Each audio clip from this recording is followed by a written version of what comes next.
Hello. Hello, good morning. Hello घुमक्कर्स, कैसे हैं आप? और स्वागत है आपका एक नए व्लॉग में। और यहाँ बैठ के हमारे सारे भूखे भंडारी अपने नाश्ते का वेट कर रहे हैं। छत का व्यू है। ये ओपन एयर रेस्टोरेंट है। यहाँ पे सामने दिख रहा है आप लोगों को कि द्रास रिवर यहाँ पे बह रही है और ये रिवर बहुत बढ़िया। आज हम लोग निकले हैं कारगिल से और कल रात हम रुके थे होटल ब्राउन हिल्स में नियर इकबाल ब्रिज।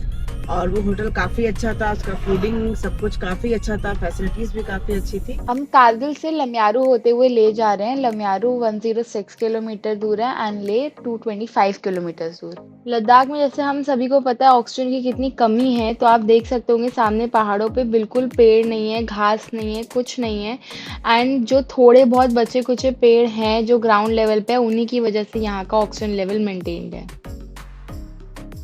तो हम आ गए हैं मुलबिक एंड ये कारगिल ले हाईवे पे पड़ता है, बीच में 45 किलोमीटर्स दूर। एंड यहाँ पे मुलबिक मोनेस्ट्री है जिसके अंदर बुद्धा जी का एक 30 फीट्स लॉन्ग कार्व्ड स्टैचू है, इंटायरली जो एक पहाड़ पे कार्व्ड है। तो गाइस अब हम लोग पहुंच गए हैं नमीकला पास एंड ये 12,198 feet above the sea level है एंड ये कारगिल से 55 किलोमीटर्स की दूरी पर है। मम्मी इन्नू पे गुस्सा करती हुई। हाँ नहीं तो मौसम ठंड ठंड लग रही, ठंड ठंड कहाँ ठंड है, कितना अच्छा तो मौसम हो रहा है। कोई बात नहीं, कोई बात नहीं।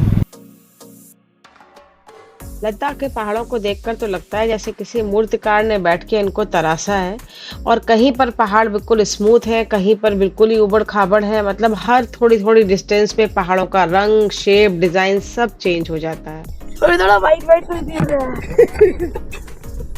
ओ बर्फ गिर रही है, ये देखी कभी बर्फ गिरती हुई? ये तेज हो गई।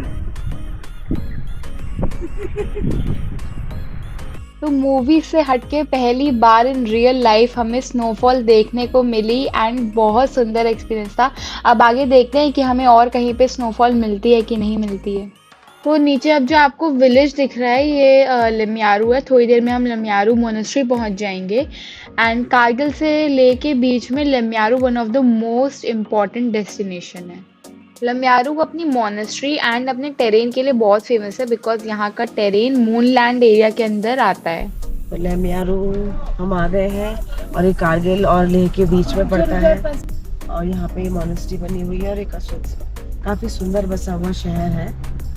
और ये इसकी सबसे बड़ी खास बात है कि पहाड़ों पे कैसे बनाया है। यहाँ पे हम लोग थोड़ी देर रेस्ट करेंगे और मोनेस्ट्री घूमेंगे, उसके बाद अपनी जर्नी कंटिन्यू करेंगे। तो अभी हम लोग आ गए हैं लम्यारू मोनेस्ट्री में और यहाँ पे वेदर एक तो बहुत अनसर्टेन है। अभी जैसे आपको धूप दिख रही होगी, अभी 2 सेकंड रुकेंगे तो हाथ पे देखेंगे तो स्नोफॉल गिर जाएगी। रास्ते में भी हम आ रहे थे तो हमें स्नोफॉल मिली थी। तो वेदर का कुछ यहाँ प्रोडक्ट नहीं किया जा सकता कि क्या है, लेकिन ठंडा नहीं है मौसम, उतना सही है, मॉडरेट है, अच्छा प्लीजेंट मौसम है। और नीचे पूरा लम्यारू का जो सेटलमेंट है वो है यहाँ पर। और अभी चलते हैं हम लोग, थोड़ी देर बैठते हैं अंदर मोनेस्ट्री में, थोड़ा वहाँ की काम एटमॉस्फेयर को थोड़ी देर एब्जॉर्व करेंगे, वहाँ की पॉजिटिव एनर्जी को थोड़ी देर एब्जॉर्व करेंगे और उसके बाद आगे बढ़ेंगे, मूनलैंड जाएंगे, फिर मैग्नेटिक हिल जाएंगे और फिर हम पहुँच जाएंगे ले। तो चलिए अंदर मोनेस्ट्री में चलते हैं। तो सामने यहाँ पे टिकट काउंटर है मोनेस्ट्री का, तो हम जा रहे हैं टिकट लेने के लिए। और ये रही हमारी टिकट। अब हमारे पास पास है, हम अंदर जा सकते हैं। यस।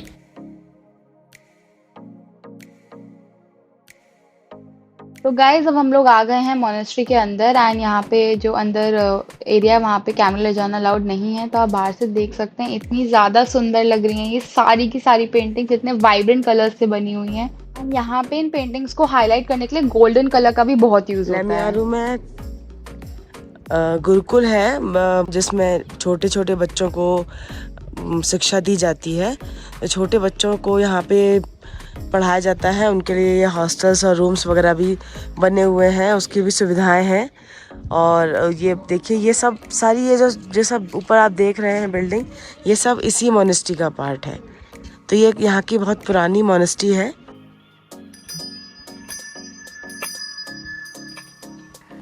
तो तो ये जो आपको डिज़ाइन दिख रही है, हम भी बहुत बोलते कि क्या है। अभी अब थोड़ा पास आइए, पहले ऊपर था तो समझ नहीं आ रहा था।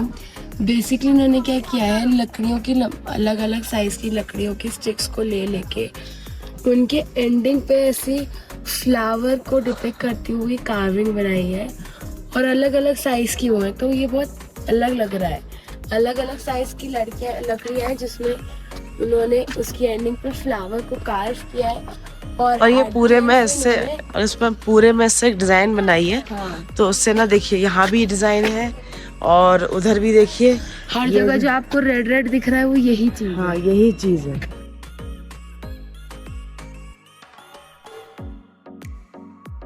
तो गाइज अभी आप लोग जो सामने दो साइकिलर्स को देख रहे हैं, तो ये लोग जर्मनी से साइकिल से आए हैं, इंडिया ट्रैवल कर रहे हैं, लद्दाख में ट्रैवल कर रहे हैं। एंड ये लोग वीडियो में कंफर्टेबल नहीं थे फेस दिखाने के लिए, इसलिए हम लोगों ने इनको बैक से रिकॉर्ड कर लिया। बट ये बहुत बड़ी बात है कि लद्दाख जैसे रीजन में आप साइकिल से ट्रैवल कर रहे हैं।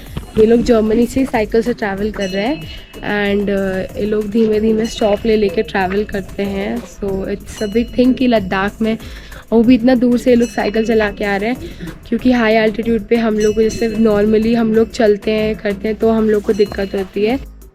लेमियारू से निकलते ही थोड़ी दूर आगे ही आपको ये जो पहाड़ दिख रहे हैं, ये येलो येलो कलर के, और बाकी देखिए सारे पहाड़ जो है वो ब्लैक स्टोन के हैं, ग्रे स्टोन के हैं। इसको मून लैंड कहा जाता है। अब इसकी संरचना कुछ ऐसी है जैसे कि मून पे रही होगी या मून पे होगी, तो इसीलिए इसका नाम मून लैंड पड़ गया। इधर देख जो आप रहे हैं, ये है मून लैंड। मून लैंड थोड़ा येलोइश कलर है, सारे जैसे वो देखिए वो ब्राउन है, ये ब्राउन है और ये बहुत येलोइश कलर है। लोग यहाँ के लोग मानते हैं कि ये जो कलर है ये मून का कलर सेम टू सेम, इसलिए इसका नाम मून लैंड कर दिया गया।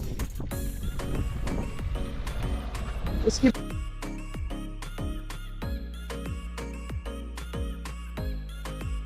मून लैंड से आगे अब हम जिस रास्ते पे जा रहे हैं, ये रास्ता देखने में देखिए कितना डरावना लग रहा है। और यहाँ के पत्थरों की या पहाड़ों की खास बात देखने को जो हमें लग रही है कि हर एक पहाड़ का शेड और पत्थरों का शेड भी सबका अलग अलग है। और पीछे जो भी हम पहाड़ या वादियाँ देखते हुए चले आ रहे हैं, माना कि उनमें कोई हरियाली नहीं थी लेकिन खूबसूरती भरपूर थी। जैसे कि मून लैंड की, मून लैंड अपने आप में एक देखने लायक चीज़ है।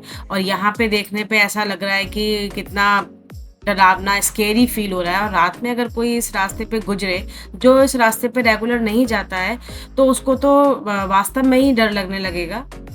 अब यहाँ पर ये लिखा हुआ है स्नो फ्लावर पॉइंट।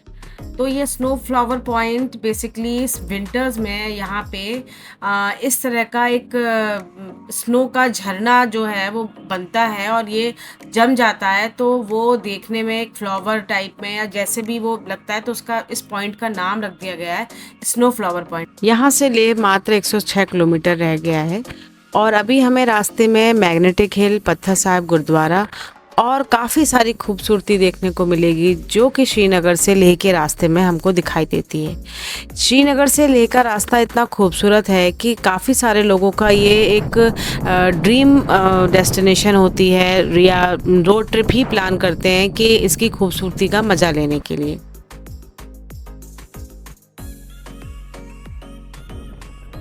अब हम आ गए हैं जंस्कार नदी और सिंधु नदी के संगम पॉइंट पर, और ये एक बहुत अच्छी और खूबसूरत डेस्टिनेशन है। आप नीचे देख रहे होंगे काफ़ी सारी गाड़ियां पार्क्ड हैं और उधर से जो ये रास्ता जा रहा है घूम के, ये उधर जंस्कार वैली को जा रहा है। लेकिन अभी हम लोग जंस्कार वैली नहीं जा रहे हैं इसलिए, लेकिन जंस्कार वैली भी एक बहुत ही अच्छी डेस्टिनेशन है घूमने के लिए। यही रोड ट्रिप की खूबसूरती है लेह लद्दाख की, जो कि जो लोग प्लेन से जाते हैं उसको मिस कर देते हैं। और यहाँ पे हवा इस वक्त इतनी तेज़ चल रही है कि हम लोग मतलब बिल्कुल ऐसा लग रहा है कि उड़ ही जाएंगे।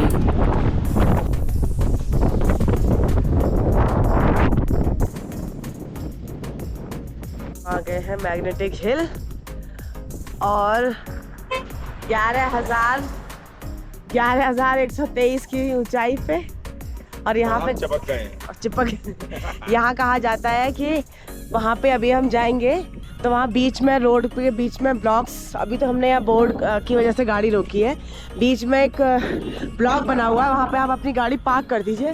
तो गाड़ी में थोड़ा बहुत मोमेंटम होता है, गाड़ी अपने आप मूव करती है। उसकी वजह ये है कि यहाँ पे मैग्नेट जो है बहुत ज़्यादा है, तो वो आपके जो गाड़ी का जो लोहा, जो आयरन है, उसकी वजह से उसको मोशन देता है, चढ़ाई पे खींच लेती है गाड़ी, चढ़ाई पे खींच लेता है।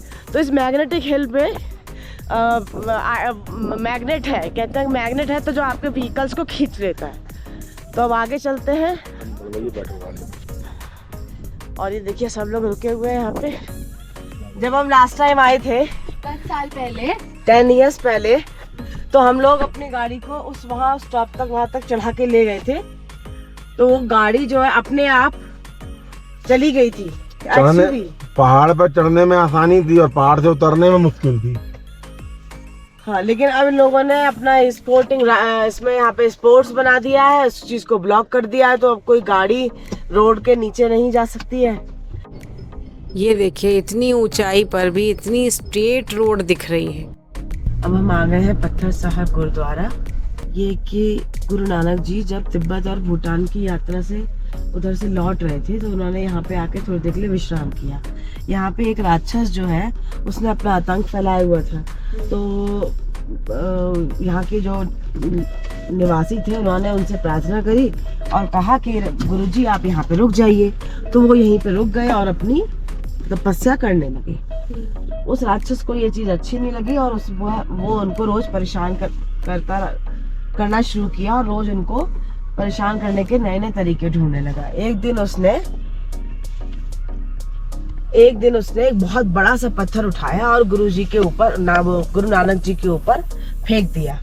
और उसने ये सोचा कि मैंने इतना बड़ा पत्थर उठा के फेंका है, तो गुरु नानक जी जो है उसके नीचे दब के मर गए होंगे।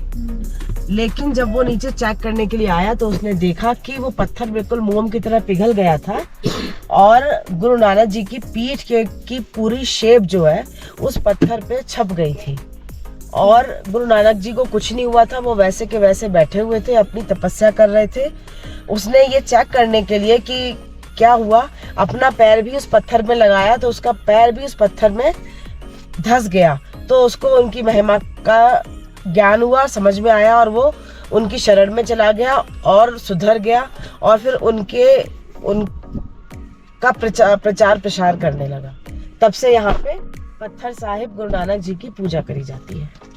और ये गुरुद्वारा मिलिट्री वालों द्वारा ही चलाया जाता है।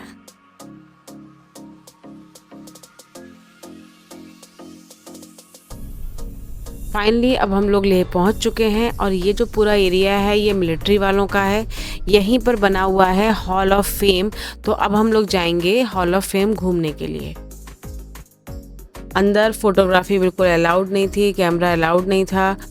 तो अब हम लोग बाहर आ गए हैं और यहाँ पर ये टैंक्स वगैरह रखे हुए हैं एग्जीबिशन के लिए, तो इनमें हम लोग फ़ोटो वगैरह खिंचा रहे हैं। तो जब भी हम ऐसी कहीं जगह जाते हैं जहाँ पे हमें और हमारे सोल्जर्स के बारे में जानने को मिलता है, उनके बारे में समझने को मिलता है, तो इतना ज़्यादा प्राउड फील होता है कि कैसे वो लोग निस्वार्थ भाव से बिना किसी चीज़ से डरे अपनी मातृभूमि की रक्षा करते हैं। उसी तरीके से जैसे सियाचिन पे -20 -30 डिग्री टेम्परेचर जाने के बावजूद वो लोग खड़े रहते हैं, रक्षा करते रहते हैं भारत माता की। ठंड की उन्हें कोई परवाह ही नहीं होती। सल्यूट है सारे सोल्जर्स को जो बॉर्डर पे रह के अपनी जान को न्यौछावर कर देते हैं हमारी भारत माता के और हमारी सुरक्षा के।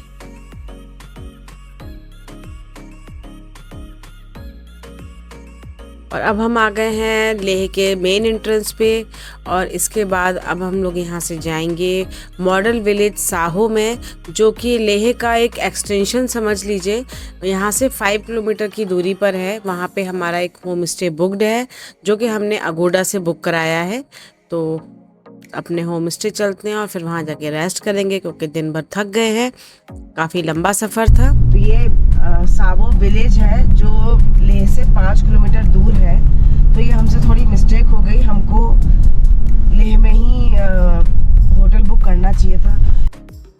अब ऐसा लग रहा है कि हम लोगों से गलती हो गई, क्योंकि गूगल ऐसी जगहों पे लेके जा रहा है। ये तो इतनी पतली पतली गलियां हैं, अगर यहाँ पे दो गाड़ी आमने सामने आ जाए तो निकल भी नहीं तो गाइस, सकती है। जैसा कि हमने आपको बताया था कि हमारी जो बुकिंग थी ले की, वो साबू होम स्टे में थी और हम वहाँ के लिए जा रहे थे।